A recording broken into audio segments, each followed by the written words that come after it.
C'est un projet inédit et audacieux, faire pousser du houblon au milieu des pins en pleine forêt des Landes girondines. C'est ce que teste très sérieusement Thierry Escarret sur sa propriété familiale de Saint-Aubin-de-Médoc. Son objectif est d'exploiter la forêt autrement, tout en fournissant une matière première rare en version bio aux nombreux brasseurs de la région. C'est notamment pour eux qu'il organisait ce samedi sur son domaine une deuxième journée porte ouverte. Reportage avec Dominique Parmentier.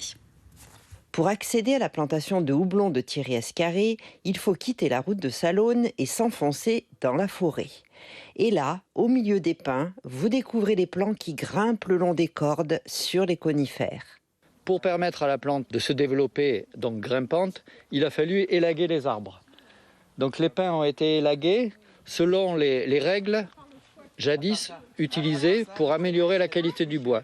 La houblonnière traditionnelle demande une installation de poteaux de câblage métallique entre 8 et 10 mètres à hauteur de 25-30 000 euros l'hectare avec la main-d'œuvre.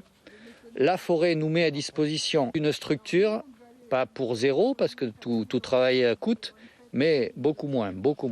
Consultant en entreprise, un peu agent immobilier, fils de sylviculteur, Thierry Escarret cherchait une alternative à un modèle forestier trop en monoculture à son goût.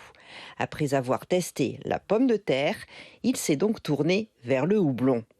Ma compagne étant alsacienne, j'ai découvert le houblon en Alsace et tout d'un coup il est arrivé l'idée de se servir des arbres comme structure pour faire pousser cette plante grimpante. Et ça marche, au grand étonnement des visiteurs du jour. Je trouve ça étonnant que dans un pays de vignobles, on cultive du houblon. En plus, il y a une mise en scène assez incroyable, je trouve, avec les fleurs, les tournesols, les chaises, un ciel bleu extraordinaire. C'est étonnant, original, et en même temps, ça paraît tellement complémentaire, tellement naturel. Moi, je trouve que c'est très beau. Esthétiquement, en plus, c'est très beau. Mais Thierry Escarret a une vraie ambition. D'abord, protéger son invention par un brevet, puis commercialiser sa fleur de houblon auprès des brasseurs de la région, de plus en plus nombreux et intéressés par une production locale et bio. En France, il n'y a pas de houblon bio pratiquement, donc c'est un cauchemar pour faire de la bière française, disons. Et du coup, je suis venue ici parce que j'étais intéressée pour voir si on pouvait trouver du houblon bio à moyen terme. Je sais que aujourd'hui, ce n'est pas le cas, mais peut-être demain.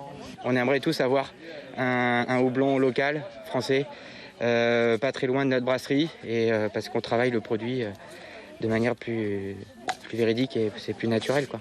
Pour l'instant, Thierry Escarret teste sa production sur 200 plants, mais à terme, il compte bien exploiter sa centaine d'hectares de forêt de pins et pourquoi pas convertir à cette culture d'autres arboriculteurs de la région.